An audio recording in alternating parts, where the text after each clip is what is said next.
Well, এই সপ্তাহে যে হিন্দি সিনেমা রিলিজ হয়েছে তা হলো খতরনাক মঞ্জিল। এটা একটা ভূতের সিনেমা ও একটু অ্যাডভেঞ্চারের মতো। তবে সিনেমা স্ক্রিন পেলে আমার অতটা ভালো লাগেনি। তবে এই সিনেমা 90 দশকের সিনেমা মনে হতে পারে, কারণ এই সিনেমার যে গল্প আছে এবং যে জঙ্গল, ঘর, ভূত সব কিছুই দেখানো হয়েছে ঠিক সেই রকমই। এটা তো ভূতের সিনেমা, তবে ভয় পাওয়ার মতো তেমন কিছু নেই।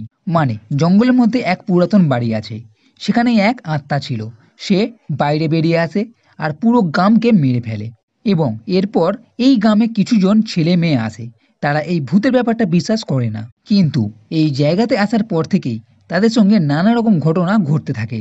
এরপর এক এক করে এদের সবাই গায়েব হতে থাকে, মরতে থাকে। এই সিনেমার বিশেষত্ব হলো পুরোটাই জঙ্গলের মধ্যে। রাতের বেলায় জঙ্গলের মধ্যে যে সিন আছে সেটা কিছুটা হলেও ভালো। তবে সিনেমার মধ্যে হঠাৎ করেই পুরনো সিনেমার মতন গান চলে আসবে, যা বিরক্ত হতে পারেন।